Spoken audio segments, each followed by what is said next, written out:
నమస్కారం.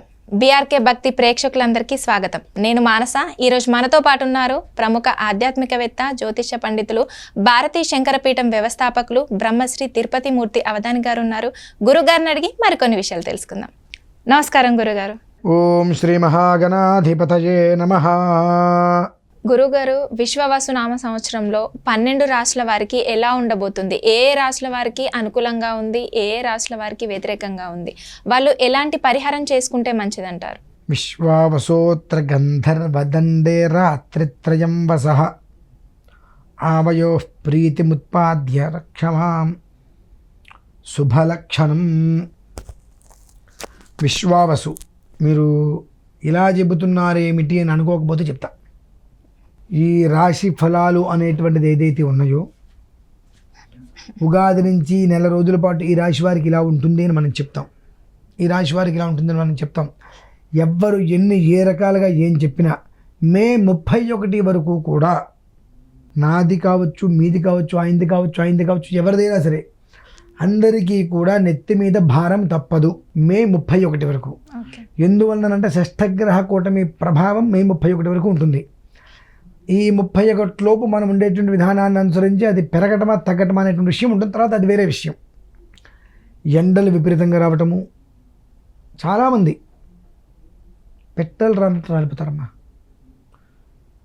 ఇది ఒక 12 రోజుల క్రితం ఇదే విషయం గురించి వీడియో చేసినప్పుడు, ఒక వారం రోజుల నుంచే మనం ప్రమాదాలు చూస్తాము అని చెప్పటము, అమెరికా లాంటి దేశాల్లో ఎక్కువగా మనం చూస్తూ ఉంటామని చెప్పటము, అటువంటివి నిర్విరామంగా మనం చూస్తూనే ఉన్నాం. ప్రమాదాలు అరికట్టచ్చు, తేలికే. కానీ ఎవరు ముందుకు వస్తారమ్మా? ఎవరు ముందుకు పొరపాటున కూడా రారు. ఎందువలనంటే ఎవరి నిత్య దైనందిన జీవితం వాళ్ళది. మేషం నుంచి మీనం వరకు ఎన్నిసార్లు లెక్క పెట్టినా 12 వస్తాయి.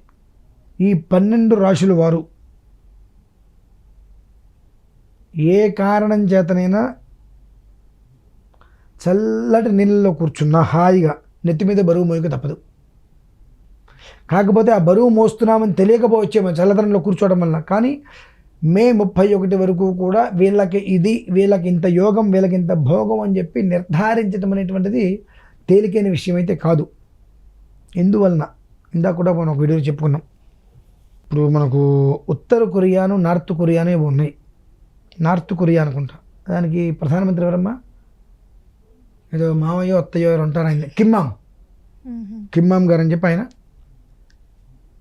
ఎంత దారుణంగా ప్రవర్తిస్తూ ఉంటాడని మనం చూస్తూ ఉంటాం. అప్పుడప్పుడు ఇంతటి దారుణమైన మనిషి, ఆ దేశంలో ప్రజలు ఇంత భయభక్తులతో ఉంటారని మనం చూస్తూ ఉంటాం. అంటే ఒక రాజు, క్రూరాత్మకమైనటువంటి వ్యక్తి కనుక రాజు అయితే మొత్తం చాలా దండనీతి బాగా ఎక్కువగా వాడతాడు. గ్రహాలలో చాలా క్రౌర్యమైన వాడు, ఇబ్బందుల్ని విపరీతంగా కలిగించేటువంటి వాడు, చాప కింద నీరులా వచ్చి మనిషిని కుదివేసేటువంటి వాడు సూర్యుడు.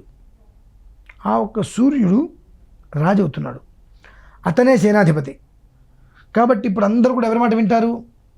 రాజు మాట వింటారు.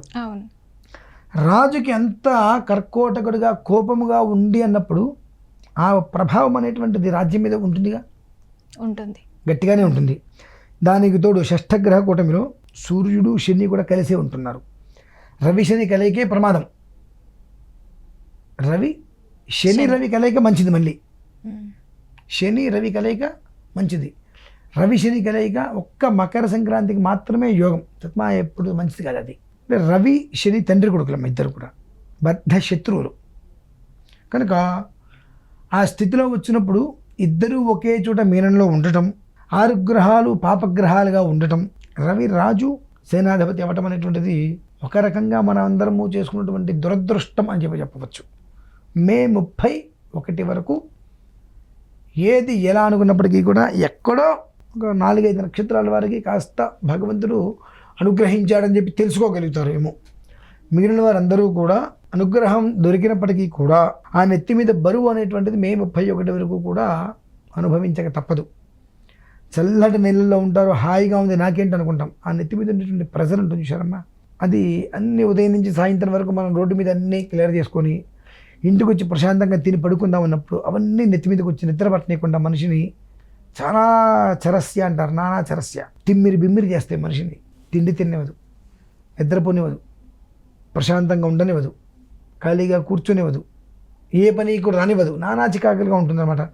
కనుక ఈ మే 31 వరకు కూడా రాశి ఫలాలను అనుసరించి మనం చెప్పేటువంటి అర్హతలు అయితే లేదు అనేటువంటిది నా సిద్ధాంతం. కనుక మే 31 తర్వాత అంటారా నేను మీకు వివరించగలుగుతా, ఇబ్బంది లేదు. కానీ మే 31 వరకు కూడా తస్మాత్ జాగ్రత్త, ఆచితూచి వ్యవహరించటం అనేటువంటిది అత్యవసరము. కాదు నాకు తెలుసు, నేను చేసుకోగలను, నేను చెందగలను, నాకు అంత అవగాహన ఉంది అనుకుంటే ఒక్కసారి బొక్కబోరలు పడితే మూతి ముక్కు ఏకమవుతాయి. దెబ్బలు తగలక తప్పదు. మనం ఎంత జాగ్రత్తగా ఉండగలుగుతామో అంత మనకు శ్రేయోదాయకం. ఏమవుతుందిలే అనుకుంటే ఏదన్నా అయిన తర్వాత, ఇక్కడ మీకు ఏమన్నా మచ్చ కనిపిస్తుందమ్మా? కనిపిస్తుంది గురుగారు. బండి మించి కింద పడ్డాం, అప్పుడు అంతకుముందు నాకు మచ్చ ఏం లేదు. కింద పడిన తర్వాత ఏదో మందు వాడాను, తగ్గిపోయింది, కానీ మచ్చ అయితే పోవట్లేదు.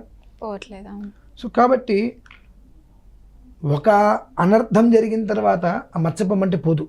కాబట్టి మే 31 వరకు కూడా ప్రతి విషయంలోనూ కూడా డబ్బులు ఇవ్వడంలో కావచ్చు, తీసుకోవడంలో కావచ్చు, షూరిటీ చేయడంలో కావచ్చు, ఎందులో అయినప్పటికీ కూడా ఆచితూచి 1కి 2-3 సార్లు ఆలోచించి అడుగు ముందుకు వేయడం శ్రేయోదాయకం. 1, ఇకపోతే 2, ఏ పొరపాట్లు కూడా ఎవరికి కూడా రూపాయి అప్పివ్వద్దు, ఒకరికి షూరిటీ ఉండవద్దని చెప్తా. ఎందువలనంటే కర్మ ప్రార్థం బాగాలేకపోతే అవతల వ్యక్తికి నీ షూరిటీ ఇస్తే జీవితకాలం నువ్వు బాధపడాల్సి వస్తుంది.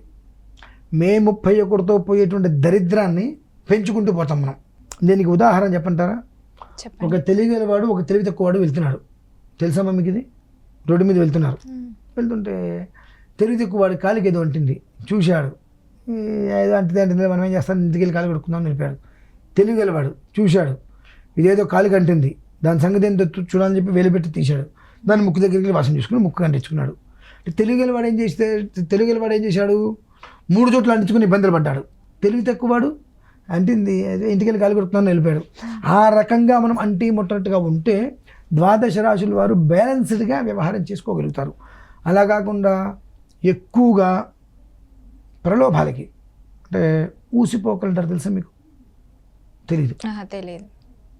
ఊసిపోకలు అంటే భజన బృందం, అందరూ మామూలుగా అర్థమయ్యేది డింగ్ డింగ్ డింగ్ డింగ్ డింగ్ డింగ్ కూర్చుంటారు చూసారా, భజన బృందం.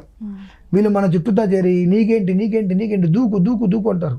దూకితే కాళ్ళు తిరిగేవారికి మనకే. దూకమని వాడికి ఏమన్నారుగా, మేము చెప్పామండి వాడు దూకాడు అంటే దూకేస్తాడు మేము చెప్తే అంటారు. కాబట్టి ఎవ్వరికి ఎలాంటి అవకాశం ఇవ్వకుండా మనం ఎలా ఉంటే మన జీవితం బాగుంటుంది, మన జీవితం బాగుంటేనే కదా మన కుటుంబం బాగుండేది అనే ఒక ఉద్దేశంతో ఈశ్వరారాధన చేసుకుంటూ ఈ 2 నెలల పాటు మే 31 వరకు కూడా ఈశ్వరారాధన చేసుకుంటూ కాలక్షేపం చేయటం అనేటువంటిది ఏదో 100 రకాలుగా మేము ఇచ్చేస్తాం అనేటువంటిది కాకుండా ఈ 12 రాశుల వారు కొత్త బిజినెస్ల జోలికి వెళ్లకుండా, కొత్తగా ఏదో మొదలు పెడదామనేటువంటి దాని జోలికి వెళ్ళి మూతి ముక్కు కాల్చుకోకుండా, పులిని చూసి నక్క వాత పెట్టుకుందంటారు చూసారండి, అటువంటి ప్రలోభాలకు వెళ్ళేటువంటి దుర్గతులు పాలవకుండా మే 31 వరకు కూడా సమానతంత్రంగా ఈశ్వరారాధన చేసుకుంటూ కొత్త పోకడలు జోలికి వెళ్లకుండా ఉన్నదాన్ని జాగ్రత్తగా కాపాడుకుంటూ రాగలిగితే ఆ తర్వాత ఈశ్వరేచ్ఛ బాగుంటుంది. తర్వాత అప్పటి వరకు మాత్రం మనకి ఏదైనా ఒక అదృష్టం కలిసి వచ్చినప్పటికీ కూడా అది ఆనందించడానికి కూడా మనకు అంత వ్యవస్థ ఉండదు.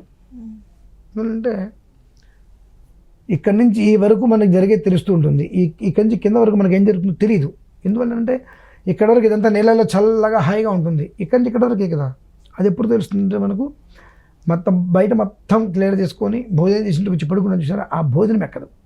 పడుకున్నప్పుడు నిద్ర పట్టక ఇవన్నీ త్వరలో గిర తిరిగి 1 గంట 2 గంటలు నిద్ర పట్టి, ఆ నిద్ర పట్టకపోతే పొద్దున్న మళ్ళీ పరిగెత్తాలి ఆఫీస్కి. తర్వాత జీవితం అనేటువంటిది ఒక రకంగా 3 పూలు 6 కాయలు అంటారు చూసారండి, ఆ స్థితికి వెళ్ళడానికి చక్కటి అవకాశం అందరికీ ఉందమ్మా. కాబట్టి తగు రీతిలో జాగ్రత్తగా అన్వేషణతో ఆలోచించిన దాన్ని ఏ రకంగా ఆచరణలో పెడితే బాగుంటుందనేటువంటి విషయాన్ని తీసుకొని ఆ విధానంగా ముందుకు వెళ్ళగలిగితే వారి జీవితం క్షేమం. అది మా పరిస్థితి. ఓకే గురుగారు, చాలా చక్కటి వివరణ ఇచ్చారు. ధన్యవాదాలు. పరమేశ్వర.